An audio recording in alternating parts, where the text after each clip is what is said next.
So you wrote 3 things to know about the Eagles. Take you through them, and then we can talk about them. Number one, Eagles from the first 11 games of 2023 still missing. Number two, even with one star out, Eagles still have plenty of skill. And number three, Philadelphia just does not get to the quarterback very well. So take us through those. Well, let's start with number one. And what's interesting about this matchup is the Browns and Eagles are in kind of similar places this season. They're still trying to find their identity. In some ways, they're not playing to the sum of their parts as far as the talent is concerned. With the Eagles, this goes all the way back to last season. On November 26th, they won a 37-34 game in overtime against the Bills. They went to 10-1. And this is the year coming off losing the Super Bowl to the Chiefs. They looked like they were going to go back. And then December came, and since then, dating back to the start of December, including the playoffs, the Eagles are just 3-8. That was a monumental collapse they had last season, blown out by 23 points in Tampa in the playoffs, and they're 2-2 to start the season. And there's a lot of questions directed at Nick Sirianni, criticism that he's not done his job, that the Eagles just don't look like anywhere near the same team that they were at the beginning of last season. It's kind of shocking to see this free fall that the Eagles have kind of had, because when you look at this roster, it's a good roster. There's a lot of talent on this roster, which I'll segue this into number two, talking about the skill talent they have on the roster. The star I mentioned was out as A.J. Brown, hasn't played since week one because of a hamstring injury. But we talked about Saquon Barkley, and they also had Devontae Smith, who's a really talented receiver, doesn't have has a touchdown, 239 yards receiving. Dallas Goedert is one of the better tight ends, 301 yards this season, still doesn't have a touchdown. But again, plenty of skill talent around Jalen Hurts to really worry defenses. And number three, I kind of alluded to this earlier, the Eagles, with where they are as far as their defense, this is not a defense that really gets to the quarterback. Remember just 2 years ago when they were when they went to the Super Bowl, they had 70 sacks as a team. 70. And this year, 4 games in, they have just six. They have only one player on their team who has more than one sack, and that's a linebacker in Zach Bond. They also have the seventh fewest pressures in the league and tied for the seventh fewest tackles for loss as a team. So this is a team that does not get a lot of pressure on the quarterback.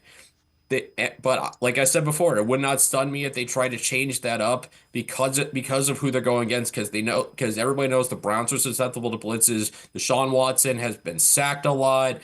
They've been able to get a lot of teams have been able to get a lot of pressure on the quarterback, so it wouldn't stun me if the Eagles were able to turn this around. But to this point this season, they just have not really created a lot of pressure in the opponent's backfield. All right, before I let you go, what do the Browns need to do to get a win? I mean, you need the offense. Do you bring back big personnel to try to run the football? They're just not physical like the Browns are not physical on the offensive side of the ball like they have been in the past.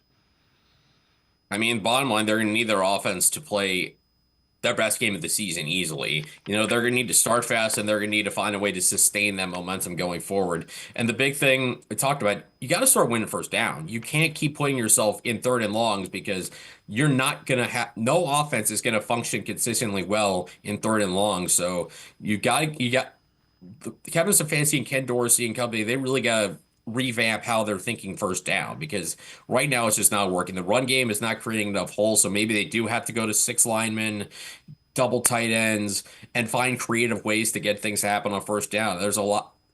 Just basically be willing to run the football and trying to set an aggressive tone, like you said, because I think the Browns, I don't remember this is still the case this season. They've led the league for a while. I think it was after 4 weeks this season in quick passes out of the shotgun on first down, and that's not going to work. This is a team that, as much as you still have the personnel that you want to be a better throwing football team, this is still a team where you should be trying to run the football a little bit and just trying to win first down on offense to keep you on schedule, to avoid those third downs where the defense can't just pin its ears back and come get you and attack relentlessly.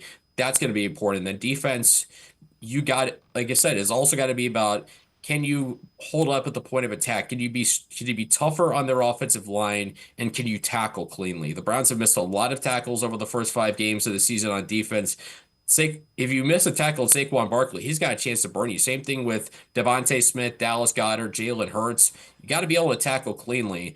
And the other key of this game is, for me, it's turnovers. The Eagles have turned it over 8 times in the first 4 games of the season. They've only taken it away twice. So there's certainly room for the Browns to win the turnover battle. I think at the bare minimum, that's what they got to do to win the game. You got to get those takeaways and you got to be able to take advantage of them. That's depend on the offense figuring out what's been going wrong over the first 5 games. I don't know if they're going to be able to do that because they've struggled against bad defenses throughout the course of the season. But if they want to turn things around, they got to simply find a way to manufacture some offense and for Deshaun Watson to step up and prove that there's still a Houston Deshaun Watson still there.